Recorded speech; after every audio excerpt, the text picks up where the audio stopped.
आगे बढ़ते हैं खबर में आपको बता दें, नालंदा में पंचायत समिति सदस्य की गोली मारकर हत्या का मामला निकलकर सामने आया है। तारापुर गांव के पास बाइक सवार श्याम प्रसाद को गोली मारी गई है। हत्या के विरोध में परिजनों और ग्रामीणों ने अब सड़क जाम कर दिया है।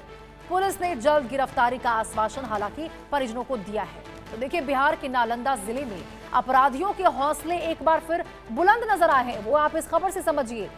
यहां पर एंगड़ सराय थाना क्षेत्र के तारापुर गांव के पास रविवार रात पंचायत समिति सदस्य श्याम प्रसाद की गोली मारकर हत्या कर दी गई है। बताया जा रहा है कि श्याम प्रसाद निजी अस्पताल में ड्यूटी समाप्त करके बाइक से अपने घर लौट रहे थे और तभी पहले से घात लगाए बदमाशों ने उन्हें निशाना बना लिया। हमलावरों ने बेहद नजदीक से उन पर गोली चलाई, जो उनके गले में लगी और मौके पर ही उनकी मौत हो गई है। घटना के बाद इलाके में सनसनी फैल गई है। बड़ी संख्या में ग्रामीण और परिजन मौके पर पहुंच चुके हैं।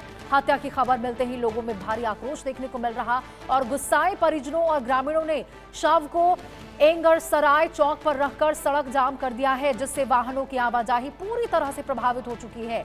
प्रदर्शनकारियों ने हत्यारों की तत्काल गिरफ्तारी और मामले के खुलासे की मांग की है। परिजनों का कहना है कि श्याम प्रसाद की किसी से कोई दुश्मनी नहीं थी और हत्या के पीछे की वजह भी फिलहाल स्पष्ट नहीं है। अब देखिए, सूचना मिलने पर हिलसा डीएसपी 2 कुमार ऋषिराज कई थानों की पुलिस टीम के साथ मौके पर पहुंचे। लोगों को समझाने का प्रयास किया गया।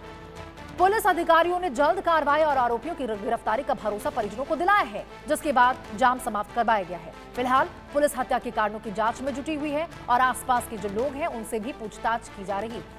अब देखिए, इस घटना ने इलाके में कानून व्यवस्था को लेकर कई सवाल खड़े कर दिए हैं। वहीं जो पंचायत प्रतिनिधि की हत्या से ग्रामीणों में भी भय और आक्रोश का माहौल बना हुआ है। तो देखिए, एक तो ग्रामीण डरे हुए हैं, इस खुलेआम जो गुंडागर्दी इन अपराधियों के द्वारा की जा रही है उससे डरे हुए हैं, और बिहार में जो कानून व्यवस्था चरमराई नजर आ रही है उससे डरे हुए हैं, और साथ ही साथ आक्रोश भी है, गुस्सा भी है कि आखिरकार इन बदमाशों के खिलाफ ऐसी कोई सख्त कार्रवाई क्यों नहीं की जाती कि इनमें इतना डर हो कि ऐसे आपराधिक मामलों में संलिप्त होने से पहले वो 10 बार सोचे। हालांकि आपको बता दें, ग्रामीणों में इतना ज्यादा गुस्सा देखने को मिला, परिजनों में इतना ज्यादा गुस्सा देखने को मिला कि उन्होंने सड़क जाम कर दिया।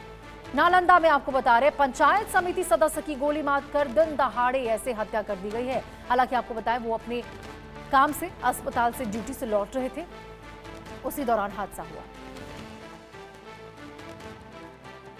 5 घंटा में आदमी यहाँ से चला जाता है दिल्ली, मतलब अगर गाड़ी लेके जाए तो आप देख लीजिए, अगर आप जितना आप डिले कराइएगा उतना हमको डिले लगेगा। ठीक है, क्योंकि टीम तो सब यहीं बैठा है। कोई इस केस में भी कोई काम नहीं हो पाएगा जब तक यहाँ पे रहेगा। ना वहाँ पोस्टमार्टम हो रहा, ना FIR दर्ज होगा, कोई भी लीगल एक्शन हम शुरू ही नहीं कर पा रहे हैं। हमारा सारा का सारा टीम यहीं बैठा है। आपसे अनुरोध है, आगे के प्रोसेस करवाइए। और सर, जिस जगह पर घटना हुई है सर, वहाँ बार बार घटना होता है, वहाँ बीच में बहुत फाँक जगह है, वहाँ सर थोड़ा गश्ती करवाएंगे। लाइट वाइट है, SDM साहब भी है, लाइट वाइट भी लगवाएंगे। आप सब लोग हैं, कई घटना वहाँ पर ठीक है, तो लाइट वाइट देख लेते हैं। बीपीआरओ को हम बोल के वहाँ हम लोग लाइट वाइट लगवाते हैं, ट्रोली वोली लगवाते हैं, वो सब करेंगे। और इसी खबर पर देखिए, ज्यादा जानकारी के साथ रितेश मिश्रा हमारे सहयोगी जुड़े हुए हैं। रितेश, अभी नालंदा के एसपी को हमने कहते हुए सुना कि आप खाली नहीं करेंगे जगह, तो यहाँ पे कार्रवाई कैसे होगी? कार्रवाई पहले क्यों नहीं की गई? सबसे बड़ा सवाल तो यहाँ ये होता है रितेश, फिर से वही घटना। अब बिल्कुल देखिए कि ये तो पुलिस की लापरवाही है। कोई भी घटना होती है उसके बाद पुलिस के अधिकारी जो हैं वो बड़ी बातें कर रहे हैं। अब देखिए कि नहीं, न कि पंचायत समिति सदस्य, वो अस्पताल के अंदर काम करता था, देर रात वो घर वापस आ रहा था, उसकी गोली मारकर हत्या कर दी गई। और इसके बाद ग्रामीण जो है वो बड़े पूरी तरीके से नाराज थे। शव को सड़क पर रखकर जाम कर दिया गया। कई थानों की पुलिस बुलानी पड़ी, तब जाकर लोग जो है वो माने। अब देखिए कि जब पुलिस के एसपी साहब जब बाइट दे रहे थे मीडिया के समक्ष, तो किस तरह से ग्रामीण कह रहे थे कि बार बार इस तरह की घटनाएं हो रही हैं, अंधेरा रहता है, इसका फायदा अपराधी उठाते हैं। और एसपी साहब ग्रामीणों की लग रहा है कि प्रत्येक बात मानने को एकदम तैयार बैठे हुए हैं कि हाँ हम ये करेंगे, हम गश्त बढ़ाएंगे। अरे भाई, जब किसी की हत्या हो गई उसके बाद तुम गश्त बढ़ाओगे? जब किसी की हत्या हो गई उसके बाद आप स्ट्रीट लाइट लगवाएंगे? ये तो वही हो गई कि जब कोई घटना हो जाती है आप उसके बाद बड़े बड़े बयान देते हैं, उसके बाद फिर भूल जाते हैं।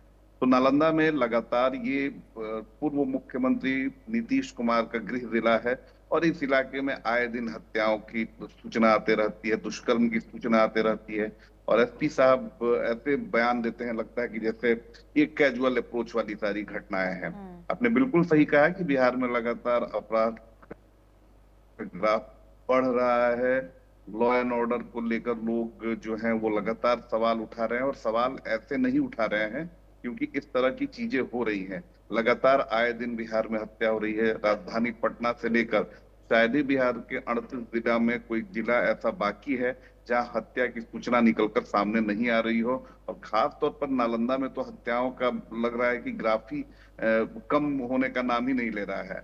आए दिन हत्याएं, आए दिन बलात्कार की सूचनाएं, लेकिन उसके बावजूद भी पुलिस जो है वो हाथ पर हाथ धरकर बैठी हुई है। तो रितेश, ये पुलिस स्पष्ट के हो पास पाया न क्या कि पुलिस वो लोग का कौन जज्बा थे? है। कौन थे वो लोग जिन्होंने घात लगाकर इस प्रकार से पंचायत समिति के सदस्य को मौत के घाट उतार दिया? वही तो देखिए, परिजन भी बड़े परेशान हैं। उनका कहना है कि भाई हमारे जो घर के जो सदस्य थे जिनकी हत्या हुई है, उनकी किसी से कोई दुश्मनी थी ही नहीं। दुश्मनी नहीं थी तो आखिर किसके ऊपर वो हत्या का शक जताएंगे। तो अब पुलिस जो है अंधेरे में हाथ पैर मार रही है, तीर चला रही है। हो सकता है कि लूटपाट की वजह से, लेकिन अगर लूटपाट की घटना होती तो बाइक लूट के अपराधी फरार होते, उनके पास मोबाइल फोन था वो लूट कर फरार हो जाते। तो अब क्या कुछ कारण है बिल्कुल हत्या के रितेश, पीछे और अब की तो वजह देखिए की? यदि दुश्मनी नहीं थी तो और भी सवाल उठते हैं कि क्या मनमौजी हो गए वहां पर तमाम ऐसे अपराध